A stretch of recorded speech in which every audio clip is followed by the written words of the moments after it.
Dans cette vidéo, je vais vous parler, vous dire ce qui a en fait été l'élément déclencheur de cette transformation. Donc, il y a 6 ans, ça s'est passé il y a 6 ans. Cette- Avant cela, cette première partie de vie, j'avais fait énormément de choses. Le jeu, donc Nicole avait fait énormément de choses. Elle avait fait énormément de thérapie, énormément de travail sur soi, techniques très diverses. En passant par la PNL, l'hypnose ericksonienne que je que je recevais en soins et que je pratiquais aussi, avec les personnes et malgré tout cela, malgré aussi une facilité de créer et d'avoir ce que Nicole avait créé. Nicole avait une facilité de vouloir quelque chose et hop, ça se manifestait devant soi.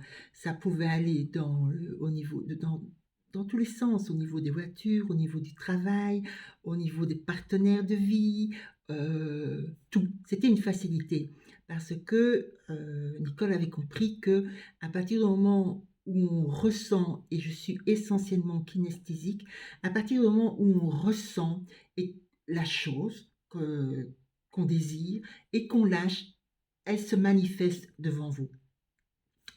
Et donc, eh bien, Nicole s'est amusée énormément avec cela.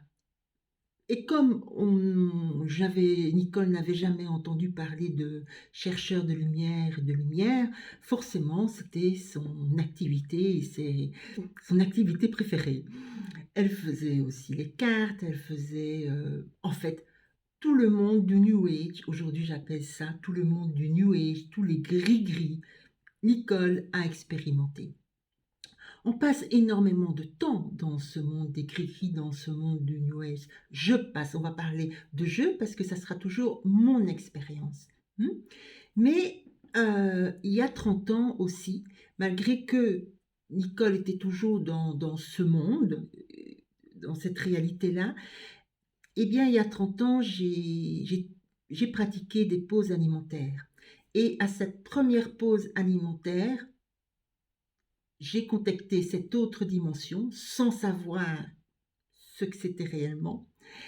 Et à ce moment-là, il y a 30 ans, mon mari est revenu avec le livre Prana. Donc, c'était déjà en train, tout était vu, mais tout était vu au niveau de Nicole, pas au niveau de la conscience. Et ce qui a réellement déclenché il y a 6 ans, je me suis dit, avec toutes les thérapies que j'ai faites, ok, un passé qui était une histoire assez lourde, mais bon, comme une histoire, je me suis dit, mais c'est pas possible que j'ai toujours cette tristesse et que je ne suis jamais heureuse. En fait, j'avais réalisé que j'étais heureuse à condition, sous condition. Condition, bien que si l'extérieur se manifestait comme j'avais envie, j'étais heureuse. Mais quand il se manifestait pas et qu'il y avait un autre film devant moi, Nicole était malheureuse. Et là, il y a eu comme ça une pause où j'en ai eu assez. Assez de cette vie, de programmation, de thérapie, de travail sur soi. C'était comme s'il fallait toujours faire, faire, faire, faire. J'en étais fatiguée. Et j'avais dit à mon mari, si c'est ça réellement le sens de la vie, moi j'en vois pas l'utilité. Et à ce moment-là, m'est venu que je devais faire une pause alimentaire, une pause pranique pour ceux qui connaissent ça. Et c'était tellement, vous savez, quand il y a quelque chose qui vient comme ça, vous savez que c'est ça. Et vous allez abattre les montagnes, vous allez passer surtout parce que vous savez que c'est ça qu'il faut faire, quitte à, quitte à perdre des choses pour faire cela. Et donc j'ai vraiment dit à mon mari, je dois partir et je ne sais pas si je vais revenir, si quoi qu'il se... Je savais que je sentais que c'était qu'il allait y avoir quelque chose. Et en fait, je suis partie et là, dans ce groupe, c'était des chercheurs de lumière. Vous imaginez le choc pour moi qui crée toute sa vie. J'ai créé toute ma vie, de A à Z, de ce que je voulais, de ce que je voulais pas, tati tata.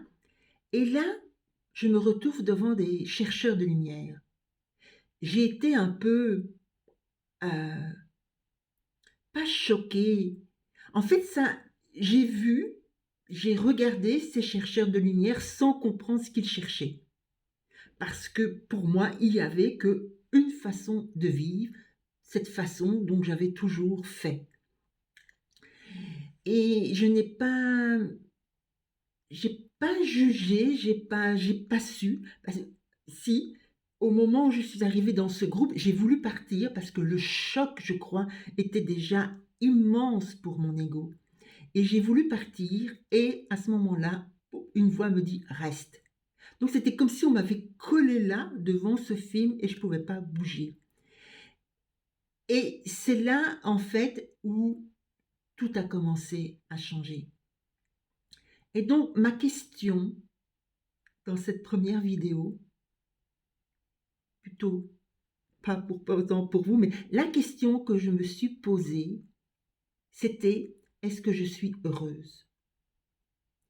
Heureuse parce que j'ai ce que j'ai envie d'avoir, envie de faire. Je décide de faire tel métier et pas un autre, je décide toujours le «je».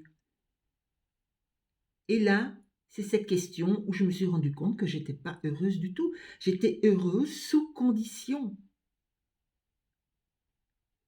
et c'est là où tout a commencé. Peut-être as-tu envie de te poser la question: es-tu heureux ou heureuse sans condition, au-delà du personnage? Et laissez venir. À bientôt.